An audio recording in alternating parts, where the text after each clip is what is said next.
Well, next up, we turn our focus to a story that could fundamentally alter the future of world football. It's not about a transfer, this is not a rule change, and this is not even a World Cup result. What a great World Cup we just had, by the way. So much to talk about. But this is a battle over who controls the biggest sporting event on the planet and who profits from it. Because FIFA's proposal to create a $20 billion commercial company and sell up to 20% of it to private investors has triggered the biggest institutional revolt football has seen in decades. So, what is FIFA essentially saying? At the heart of the storm is something called the FIFA Forward Enterprise, or FFE. FIFA says this is not a sale of football, not a sale of the World Cup, and certainly not a surrender of governance. Instead, it argues this is simply a smarter commercial structure that can unlock billions of dollars in fresh revenue, money that will eventually flow back to the football associations and the member nations around the world. But what exactly is FFE? Europe isn't buying this explanation. All 55 UEFA member nations have unanimously drawn a red line. Their message is quite blunt. Withdraw this proposal completely, give binding guarantees that football's competitions will never be open to private ownership, or Europe will boycott FIFA competitions. That includes the FIFA World Cup. Think about that for a moment, will you? A World Cup without France, without Spain, England, Germany, Italy, Portugal. Can you even call that a World Cup? And Europe isn't standing alone anymore. You've got the CONCACAF that has rejected the proposal, the Asian Football Confederation, huge fans of Infantino, traditionally one of Infantino's strongest supporters. They have now demanded an urgent review of FIFA's governance process. In other words, what started as a commercial proposal is rapidly becoming a full-blown governance crisis. Now, FIFA insists this is only a consultation. It says nobody is selling football. It says governance remains untouched. It says every one of the 211 member associations will get an equal democratic vote. But critics argue this is about something much bigger.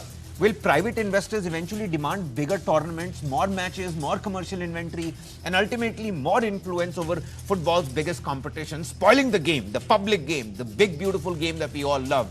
Is this the evolution that football really needs? Modernization or commercialization? Or is this the moment when the world's most loved sport begins putting private capital ahead of public passion? Those are the questions dividing football tonight. With us on the broadcast is Zishan Khan, Talk Football HD, content creator, and Shamik Ansari, co-content creator with Talk Football HD team. Talk Football HD in the house, and so is Playmaker India in the house. Many thanks, Musawwir, for taking out the time and speaking to us here on News 9. The World Cup is over. I was missing you guys a little bit, so thought of doing something about football. But it's the game that we all love. And now UEFA versus FIFA. How big can this actually get? I'm going to go across the board to understand what's happening. Zishan, what's your take on this? World Cup without Portugal, Germany, England, France, Spain. That means no more Ballon d'Or players. That means no more of those star strikers, no more of those star defenders. Is that really going to be a World Cup? So, will FIFA blink or will UEFA boycott? What's your assessment here? What's your prediction? I'm absolutely with UEFA at the moment because I don't think so. What FIFA is doing currently is in the right mindset.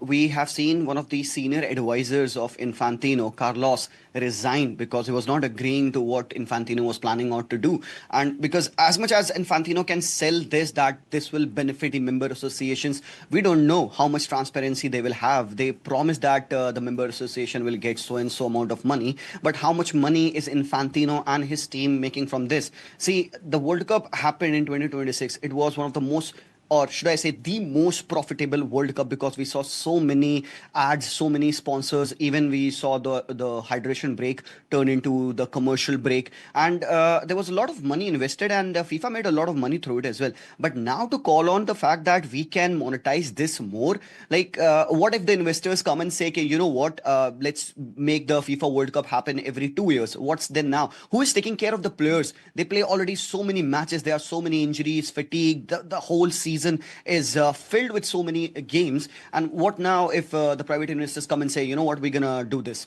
So I don't think so that this is the right thing to do. Member association have done it very right. UEFA has backed out, CONCACAF has backed out. I really hope the AFC, the Oceanic, and the other federation follow suit. Okay. Musawwir, many out there are saying, what's the problem with more money? Bhai, aur paisa hi to milega. What's the problem with more money? More matches. We all want more matches, don't we?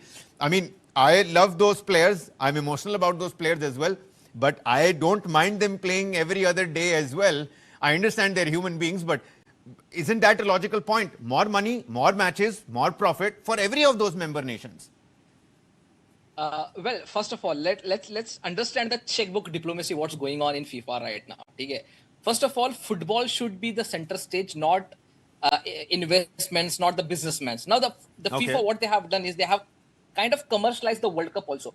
We saw in the history of World Cups, the first time we got to see the hydration breaks. And there was no need for hydration break, to be honest. Just like Zishan Bhai pointed out it very well, that it was just to squeeze in the ads and everything, right? And coming to your point, you are asking me that regarding more money being invested and given to the member nation. Now they are giving a huge payout that is upfront. They are ready to give 20 million US dollars. That's a huge amount for any football federation. Now, if you take in consideration All India Football Federation, they would go running to the FIFA office to grab that money. But is that money invested in the right, order? Will FIFA give the right amount of money? Because here we are talking about huge amounts. We are not talking about small amounts which FIFA used to give or grant, the access to the football federations and stuff. This is huge amount. And when a firm like Thrive Capital comes in football, it's a debt of football. Talk to an NBA fan and they'll tell you how irritating it is to watch an advertisement every 2.5 minutes. This is just once every 22.5 minutes. I don't think that that's absolutely wrong also in the international setup. It doesn't really bother. Of course, watching an advertisement in the middle of the game, people are talking about what happens pre-halftime, what happens post-halftime. Now you have a pre-water break and a post-water break, how momentum changes. That was another talking point this time around. But I again think that, though advertisement dekh lenge, lekin if all the member nations are getting more money, England might not need it, Spain might not need it. Look at the smaller nations. Maybe they would want that money. So when the 211 members collectively vote, Shamik, what's your take on this? Do you think the smaller nations are at a loss if UEFA says, "Bhai, hame nahi khelna, hum nahi khelenge. Mera bat, mera ball. I'm going back home. I don't want to play this game anymore." But the smaller nations are the ones that will lose out over here. I can understand this is a capitalist reflex. Businessmen will not worry about the game as much. They will worry about the money. But the smaller nations need that money, don't they? Absolutely. I think this is where we were initially discussing that what AFC's stance would be on this. Because if we look at the southern hemisphere of the By the way, of the entire sorry world, to say, AFC is backed out. They are with UEFA and they are with... they are with... AFC has been with Infantino. This time around, they've backed out. But have they backed out because they're following sheep and herd mentality? Or, have they backed out for actual reasons? Musawir, I'll come to you on that one. Shamik. Because what they felt like, I think, Joe AFC, the chairman, he said that they weren't consulted with this proposal. So I'm not sure what this idea or what this narrative says out completely, that they were not against them, they are against it completely, or just because they were not consulted with this proposal, they are backing out. So again, the Southern Hemisphere, I think Gianni Infantino is backing upon those developing nations to cater to the $20 million reward that they can get into. But again, at the same time, mera bat, mera ball, but at the same time, Joe Stadium, with the people who are going there, they don't want to see your bat or ball. They want to see the players who are actually 55 nations, Europe, Africa, even Northern America, the Canada and US Federation. They've also backed out. Boy, your own federation, the people who are backing you are also are not even with you. So how is this viable? So for me, at this point of time, it was just... So it's a big no-no. Essentially, all the three panelists saying it's a big no-no. Coming to, Zishan, coming back to you, I know that, Jared Kushner's brother, Joshua Kushner is one name that came about. It seems to me that America saw such a great World Cup that they just want to have more of it. They've seen the money that it can produce and now they want to have more of it. The good, the bad, the ugly can come a little bit later. But, football fans like you don't come by as often. So what does this mean for the average football fan out there, Zishan? That's a very good question. And let me just tell you what the average football fan says when he watches a game. So this is me just watching a game and I'm doing my live stream on YouTube channel and we are watching a Premier League game, okay?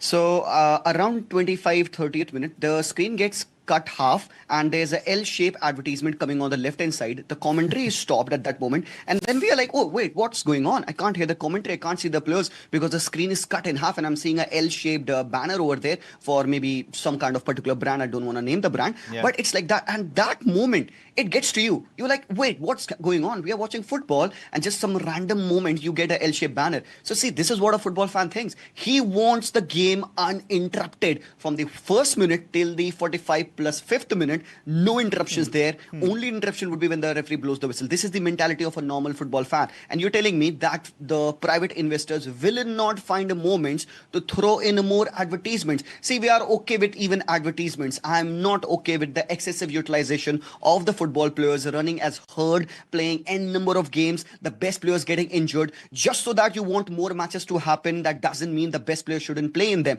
Only the best players will be able to play if they are fit enough. They get the necessary rest. You can see how much rest the players got after they won the FIFA World Cup. Maximum 3-week rest. And that's not justified. And so you're telling me that there isn't a possibility ever that the investors would be like, oh, you know what, we made this shitload of money. Sorry for the fruity language, but it'll be like, okay, we can do this again and again and make more money. You will always have more options of making more money. And this is what they've been doing. They did this in US and now they are planning to go even overboard. I am all in with my players, with the players that we grow up watching, get the necessary time out so that they can rest, they can play their season and they are healthy and fit so that we can enjoy our football. And we want everyone. We want the UEFA, we want the AFC, we want the Oceanic, we want everyone. Now there's a talk of another extension of the World Cup. Let's make it 64-team World Cup. And you were just talking about the fact that the lesser team would get more money. Just pitching on to that. See, we have smaller seen so nation, many stories. not the lesser nation, the smaller nation.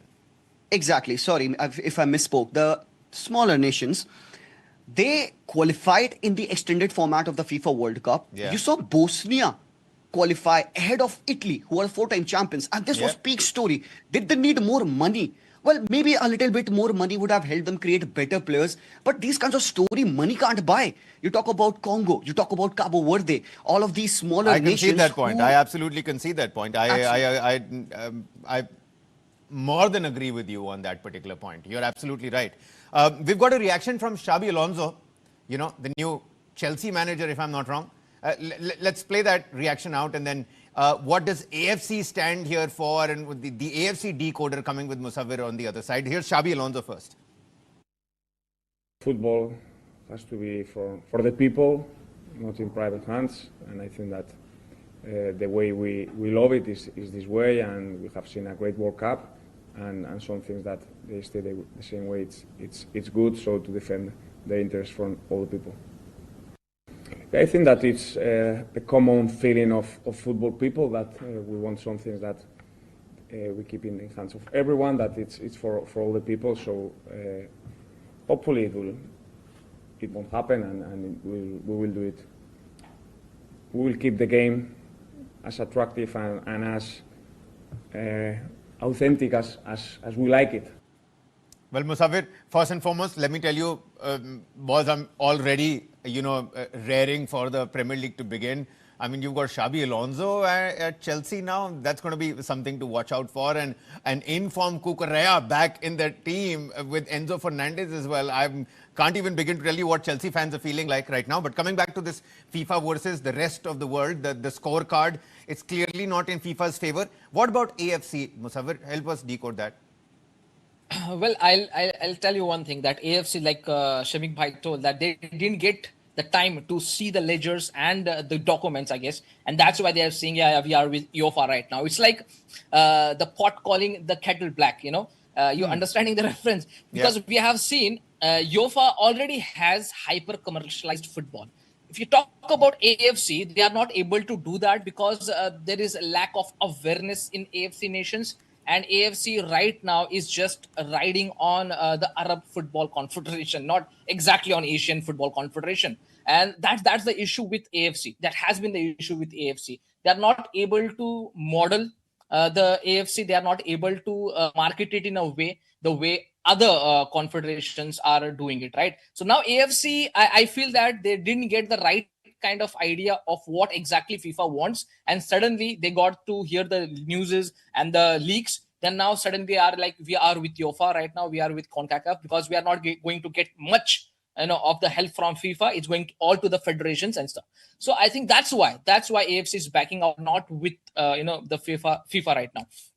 Like UEFA calling out FIFA is like, it's kind of irony, because what UEFA did with football, we all know. We have seen down the years how the Champions League format was changed. Some like it, some don't like it. That's But me being a strong supporter of football, 2003 se main football dekha. So I know how football has changed over time, right? So what UEFA did was not right. Again, they hyper commercialized. Now FIFA is doing the same thing. So it's just like कि भाई दो different bodies जो है एक दूसरे के ऊपर now they are trying to point out fingers. Politics. Football was not for I was sale, just talking about politics, it is there. a couple of minutes back. Exactly. It's up there. It's up there for the right price. This is again politics, and this is again about the idiom that you used, Musawir. Shamik, Exactly. football is becoming too commercial, and I think change will happen. Football ko commercial hona hi padega. It's just that how fast it's getting commercialized, it's something that is bothering to us. But maybe that's the end game. Maybe we don't know the future right now. Like Shabi Alonso said, we love the game the way it is, but who can stop change? Yeah, I think we are looking at the wrong venues for change. This is not the change that any football fan is asking for.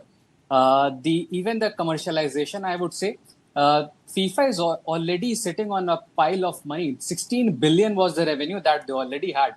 What else do you need the money for? Again, it is all private investment or the private stakes that people want to buy in. But there are other avenues as well. Develop football at the ground, at the grassroots level. That should be the one. Have better VAR, have better referees, have better football pitches, have better infrastructure. These are the avenues where the football world should ideally be investing upon. Even Infantino in 2018, I think he was in discussion with SoftBank of a $25 billion plan, where there was again a plan of every year Club World Cup that they were proposing. But eventually the man got what he wanted to do. It is a 4-year plan. So again, Infantino, with all his political backing, he gets what he wants. But at the same time, football world is looking at the wrong picture. They're looking at the wrong places to improve. Okay. Zishan, 5 years from now, do you think we'll remember this as football's biggest governance crisis, or it's going to be much ado about nothing and we're going to be laughing at this discussion that we're having right now? I think this is what we're talking about when the whole Super League phenomena came into place, and then UEFA panicked and they themselves changed the whole format of the World Cup. Like Musawir said in a very nice way, like how bad FIFA has to be at the moment that they make UEFA look good. And 5 years from now, I don't know what would be the state, because I don't necessarily jump into the whole politics of the game. I want my game to stay how it is. And like Shamik pointed out very nicely, there are so many different avenues in which you can improve, improvise, change the refereeing and the VRs, obviously. But money has always been a part of football. It has been in the governance since hundreds of years. There have been transfers, there have been investments in signing more players. The Bossman rule changed a lot of things back in the 90s. And at the moment, I firmly believe somewhere in my heart that this thing that FIFA is bringing on would be scrapped. I feel like this would not happen. We already see AFC, CONCACAF, UEFA backing out. It will not be called a FIFA or a World Cup if all of these teams are not there. The value will plummet. It will go down. I was looking at a Sky invest. Sports analysis, and let's not name the gentleman. They said Infantino is trying to dig his way out, and in that attempt, he's only digging himself deeper into this entire problem. So, football that belongs to billions of fans, not just administrators. Let's keep it that way. Let's not bring in investors or governing bodies unnecessarily here. Whether this ends in compromise or more confrontation, only time will tell. But let's make sure and let's hope that the game that belongs to the public, there is enough compassion here already. The decisions that are taken now could reshape the game's future. But let's hope that good sense prevails and we keep the beautiful game like it already is. On that note, is that the latest Celtic jersey? Shamik, before I let you all go. No, it's not. It's not. I think I'm looking at a lot of fresh reels. What jersey are you wearing, Musawir? I'm wearing Punjab FC. Punjab FC. Durand Cup is underway. That's why I knew. Durand Cup love. Too much Durand Cup love. And I think the Napoli jersey is really, spick and fine, isn't it, Zishan? I saw your Instagram reel. Absolutely. Man, is. this That's is where the what I money is wanna going do. to be I want going. to go back to Naples. I want to go to Naples. I want to get the jersey from there on. That's what my plan Well, is this year. you are lucky, guys. You can continue to do that. And on that note, many thanks, gentlemen. I know you have interesting and very busy lives. Thank you for taking out the time and speaking to us here. Musafir Sheikh, ladies and gentlemen, Shamik Ansari and Zishan Khan, team Playmaker India and Talk Football HD. Many thanks for speaking to News 9 once again. All right then, shifting our focus here. In your interest, where we have been discussing the growing controversy around E20 petrol. This is after concerns were raised over its impact on older vehicles. We've been talking about it time and again. We again have one very credible voice here. And now the debate has sparked strong reactions from motorists, experts in the automobile industry. And the government has responded with a detailed point-by-point fact check seeking to address what it calls misinformation surrounding India's ethanol blending program. So the government says there is no verified evidence of widespread engine damage